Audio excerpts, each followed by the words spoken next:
دوسری امتوں پر فخر کروں گا. مشہور عالم دین مفتی طارق مسعود صاحب اپنی مشہور کتاب ایک سے زائد شادی کی ضرورت کیوں ملی اس حدیث مبارکہ کے 8 اہم اور علمی نکات لکھتے ہیں. یہ سمجھنا آج کے مسلمان کے لیے بہت ضروری ہے. پہلا نقطہ مفتی صاحب یہ بیان کرتے ہیں کہ آپ صلی اللہ علیہ وسلم کے دور میں نکاح جیسے روزمرہ کے معاملات کو آپ صلی اللہ علیہ وسلم کو بتائے بغیر صحابہ خود کر لیا کرتے تھے اور اس کے بعد آپ صلی اللہ علیہ وسلم کو بتا دیا کرتے تھے. جیسا کہ ایک دوسری حدیث میں آتا ہے کہ جب ایک صحابی آپ صلی اللہ علیہ وسلم کی خدمت میں حاضر ہوئے اور آپ صلی اللہ علیہ وسلم نے جب کپڑوں پر زرد رنگ کا اثر دیکھا تو پوچھا کہ یہ کیا ہے, تو صحابی نے ارشاد فرمایا کہ اللہ کے رسول صلی اللہ علیہ وسلم میں نے ایک عورت سے نکاح کر لیا. یعنی صحابہ اپنے نکاح خود کر لیا کرتے تھے اور بعد میں بتا دیا کرتے تھے. لیکن اس مخصوص واقعے میں صحابہ کا باقاعدہ آپ کے پاس آ کے بار بار پوچھنا یہ ثابت کرتا ہے کہ صحابہ کرام کے درمیان یہ بات مشہور تھی کہ آپ صلی اللہ علیہ وسلم کثرت اولاد کو پسند کرتے ہیں. ہمارا دین کثرت اولاد کو پسند کرتا ہے. اس لیے اس صحابی کو شک تھا کیا اس بانجھ عورت سے نکاح کی اجازت ملے گی بھی یا نہیں, اور اسی لیے انہوں نے پہلے مشورہ کرنا لازمی سمجھا. دوسرا نقطہ مفتی صاحب یہ بیان کرتے ہیں کہ میاں بیوی کے درمیان پسندیدگی اس کی اپنی ایک بہت بڑی اہمیت ہے. جیسا کہ خود آپ صلی اللہ علیہ وسلم کا فرمان ہے کہ دو محبت کرنے والوں میں نکاح سے بہتر کچھ نہیں ہے. لیکن شریعت کی نظر میں کثرت اولاد کا حصول اتنا بڑا اور عظیم مقصد ہے, اس مقصد کے پیچھے اس کو بھی قربان کر دیا گیا اور اولاد پیدا کرنے کی صفت کو محبت پر بھی زیادہ ترجیح دی گئی.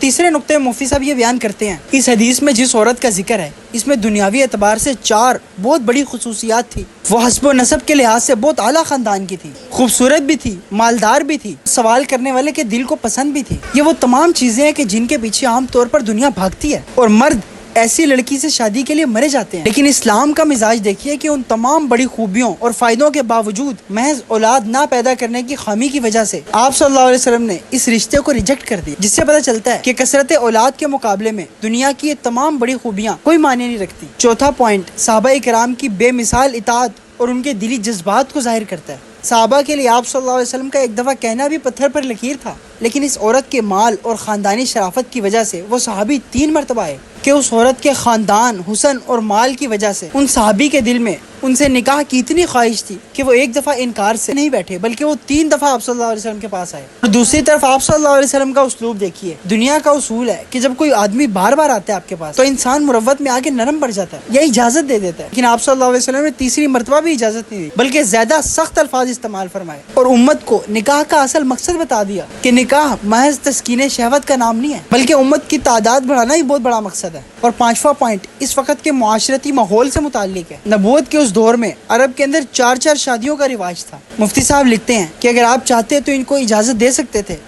کہ ابھی تم ایک شادی جو ہے نا وہ ایسی عورت سے کر لو جو خوبصورت بھی ہے, مالدار بھی ہے اور اچھے خاندان کی بھی ہے, پھر دوسری, تیسری اور چوتھی شادی زیادہ بچے پیدا کرنے والی عورت سے کر لینا تاکہ اولاد بھی ہو جائے اور تمہارا یہ شوق بھی پورا ہو جائے. لیکن اس ماحول کے اندر بھی آپ صلی اللہ علیہ وسلم نے اس کی اجازت نہیں دی بلکہ صاف لفظوں میں اس رشتے سے ہی روک دیا, کیونکہ آپ صلی اللہ علیہ وسلم کی نظر میں زیادہ بچے پیدا کرنے کی ویلیو, اہمیت بہت زیادہ تھی. چھٹا نقطہ اس پروپیگنڈے کا منہ توڑ جواب ہے جو آج کے دور میں خوبصورتی اور سٹیٹس کو لے کے کیا جاتا ہے. مفتی صاحب لکھتے ہیں کہ محض بچے جننے والی عورتیں تو دنیا میں عام مل جاتی ہیں, لیکن اگر کوئی عورت اتنی خوبصورت بھی ہو, مالدار بھی ہو اور اچھے خاندان سے بھی ہو مگر بانجھ ہو تو آج کا مادی معاشرہ اس کے حسن اور بینک بیلنس کو دیکھ کے اس کے پیچھے بھاگتے ہیں. لیکن اللہ کے نبی نے امت کا مائنڈ سیٹ ہی بدل دیا پکڑ کے. لیکن جو عورت غریب یا عام سے بھی ہو لیکن وہ زیادہ بچے پیدا کرنے کی صلاحیت رکھتی ہو اور شوہر سے محبت کرنے والی ہو تو اس کا رشتہ ملنا گویا دنیا کی سب سے بڑی لوٹری لگنے کے برابر ہے, کیونکہ وہ نبی صلی اللہ علیہ وسلم کے فخر کا باعث بنے گی. اور 7واں پوائنٹ آپ صلی اللہ علیہ وسلم کے پختہ اسلوب